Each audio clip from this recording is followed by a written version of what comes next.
Welcome back to our YouTube channel Aman Codes. In today's episode, we are going to discuss about frozen set data type. Actually, we are discussing set category data type, right? In that set category data type, we have two data types. One is a set and another is frozen set. In previous episode, we just completed set data type, and in today's episode, we are going to discuss about frozen set data type. So let's see what is frozen set. Here, frozen set is one of the predefined class and treated as set category data type. This is an predefined class and which comes under set category data type, right? So let's see another point. The purpose of frozen set data type is that to store multiple values, either similar or different type or both the types in single object with unique values only. No duplicate are allowed. Same like set. What set will do, this frozen set will also do. But this frozen set is immutable. The difference between set and frozen set is immutable. Set comes under both mutable and immutable. So this frozen set can store multiple values, either similar type or a different type or both the types in single object. So with unique values only.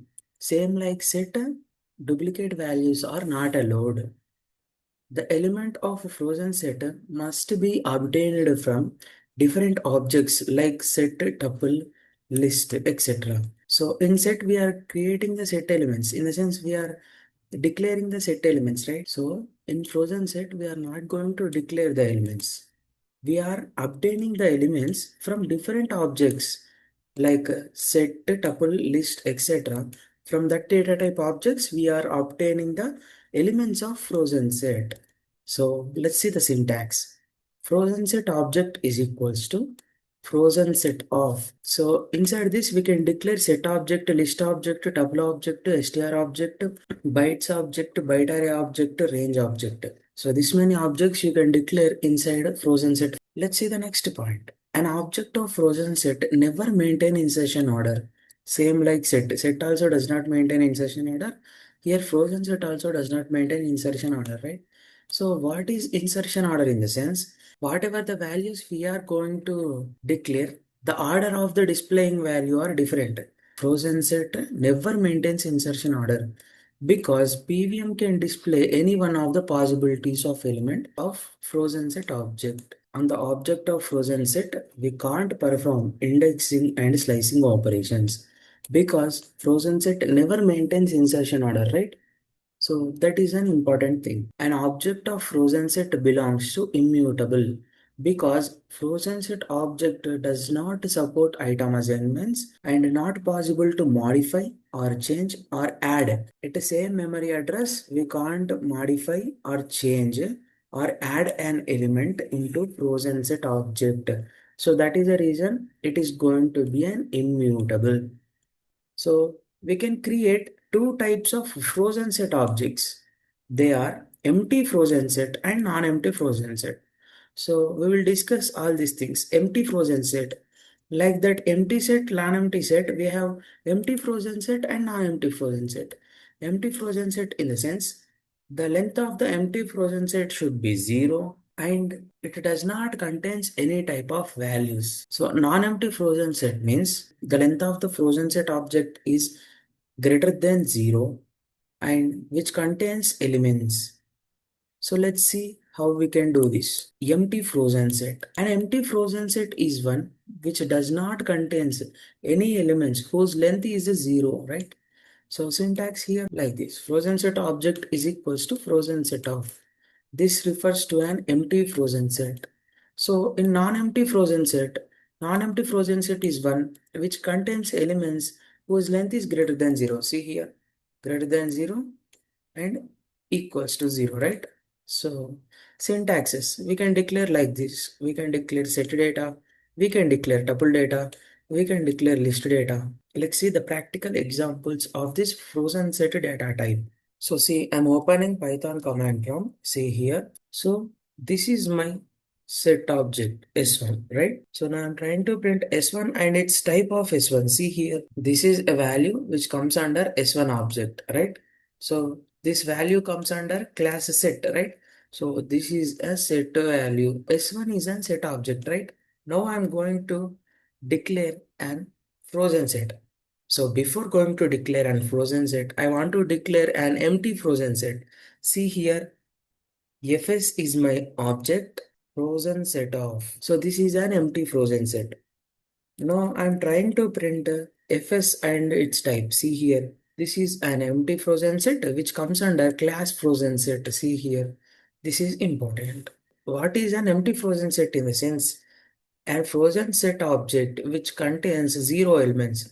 See here, there is no elements in this frozen set object fs, right? And also whose length is also zero. So now I'm going to do this len of fs. So it is zero, right? So this thing refers to an empty frozen set. Now I'm going to declare non-empty frozen set.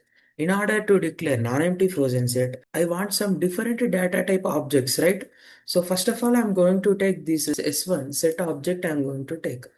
See here, this is S1 and this is S1 value which comes under class set, right? Now I'm going to use that S1 and I'm going to declare a non-empty frozen set. In order to declare a non-empty frozen set, I'm considering frozen set object fs1 is equals to frozen set of s1, right? Now I'm trying to print fs1 and its type. See here, type of fs1 and the value of fs1. See, this is frozen set. The value of a frozen set is this, name, true, and this all. So this value comes under class frozen set, right? For a non-empty frozen set whose length is greater than 0, let's check this length of fs1. See here, fs1 length is 5, right? So greater than 0 in the sense 5. So this type of things we are going to call as non-empty frozen set, right? So another way we can directly do like this also. See here, in the place of S1, I'm directly mentioning tuple data. See, this is my tuple, right? Now I'm directly mentioning this tuple data and I'm going to update my object as fs2. See here, now I'm trying to print fs2 and its type. So frozen set, this is our value. Here I have declared it 20 twice, but here obtained only once, right? So frozen set does not allows duplicate values. Try to access the index of fs2. fs2 of 0.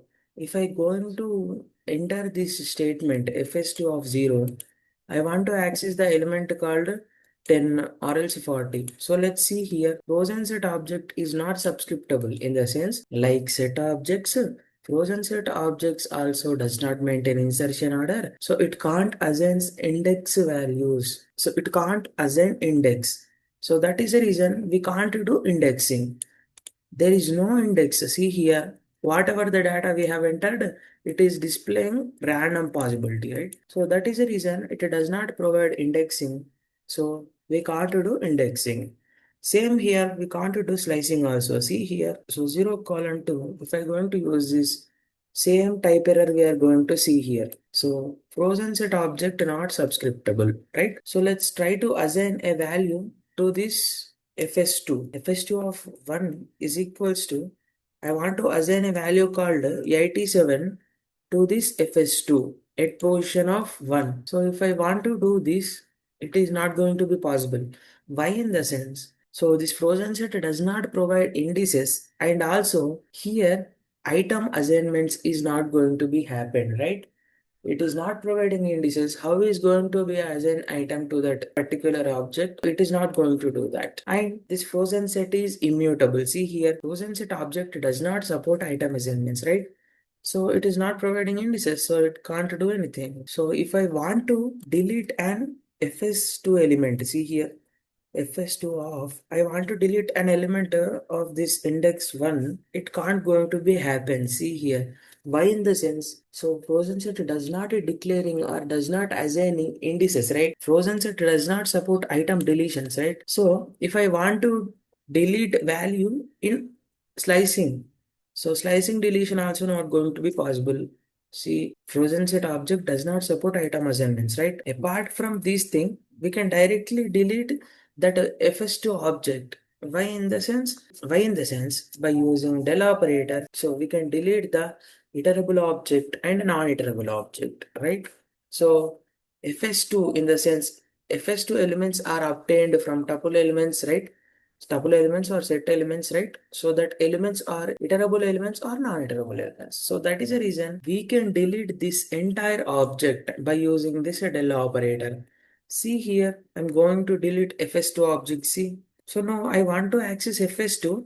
It's going to throw an error called name error. See, name error. Name FS2 is not defined, right? So at last we are going to declare one FS2. In this FS2, I want to declare and list. See here, list data I want to convert into frozen set. So I'm trying to print FS2 and its type. See here. So this is our frozen set value, which comes under class frozen set, right? So that's it for today's episode. In today's episode, we have discussed about frozen data type. In upcoming episode, we are going to discuss about predefined functions in frozen set, right? So these predefined functions are very important.